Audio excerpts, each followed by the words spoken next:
You know, I'm not sure how good I or really anyone else feels about Edward Cullen being the new Bruce Wayne, but let's talk about it.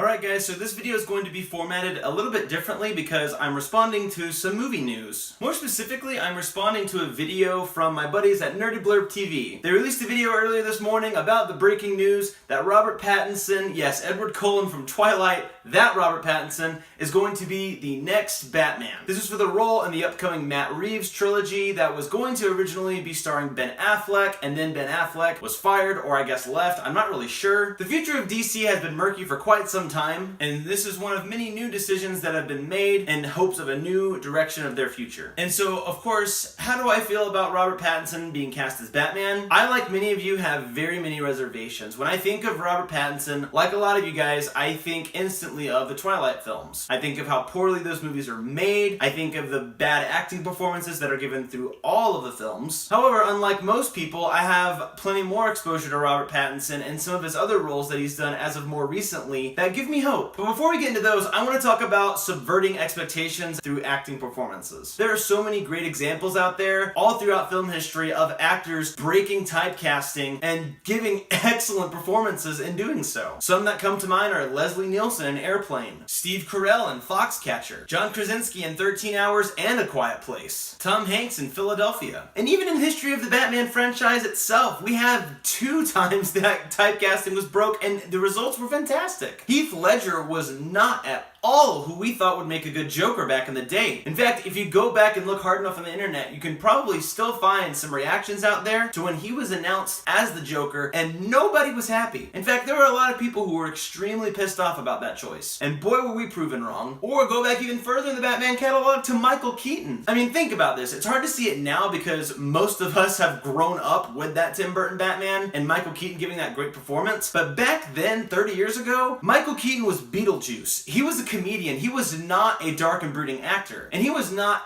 anyone's first choice of superhero material. And the superhero movie world was a lot different than it was now. But yet, he went against the grain of casting and gave a great performance. So with all of that in mind, I think that we should give Robert Pattinson the time of day. Now, I understand the counter arguments about DC's poor choices lately and how they've burned us a bit. I understand a lot of you guys weren't a huge fan of Batfleck. I didn't mind Ben Affleck as Batman. He wasn't my favorite. I didn't think he was terrible. He wasn't Jared Leto Joker or anything. But I can understand the backlash and fear from missteps like Justice League, Suicide Squad, Batman v Superman. The DC Extended Universe has had a very rough path lately as far as films go. They've been hitting their stride more and more recently with films like Aquaman and Shazam, and the upcoming Joker movie looks great. And Matt Reeves is a great director. I really love his material. The Planet of the Apes trilogy, not the old one, but the more recent one with Andy Serkis, he was behind those movies, at least 2 of them I think. He did a great job. He's a great director. He also made Cloverfield, and I love that movie. I think that Matt Reeves has an excellent catalog for someone that can bring something new to Batman, and I trust him, and I trust the people at DC because there's been a lot of changes made as far as who's running that ship lately, and they seem to be making some really great calls. To close this thought, I want to leave you guys with some Robert Pattinson performances to check out, just so you can kind of see the scope of his acting talents. The first 2 are The Lost City of Z and Good Time. These are both movies that I've seen recently in the past few years that I loved a lot, almost making my top 10 for each year that they respectively came out. The Lost City of Z is a old adventure drama that calls back to all those adventure flicks from the 1940s and 30s. And it tells the story of, I can't remember his name, but he was an old explorer. He was a real person. It's a true story. And he, along with a group of other explorers, were sent down by the British government to the Amazon jungle, which hadn't been mapped out at all at the time. And they were sent there to map out the area, the rivers, the forests, and kind of pave the way for people to go there so that they could find resources. And they result in hearing about tales of a lost city of gold. Robert Pattinson in this film plays the main character's assistant, and he's very much in a more somber role here. He's kind of the voice of reason. He's the brains behind a lot of the stuff going on. And it's a very different role from what you've seen if all you've known is Twilight. He's very good in this film. It's an excellent supporting role. Then we go on to Good Time, which is a lot more recent. This is a really, really dark crime thriller and also an art house film. And Robert Pattinson gives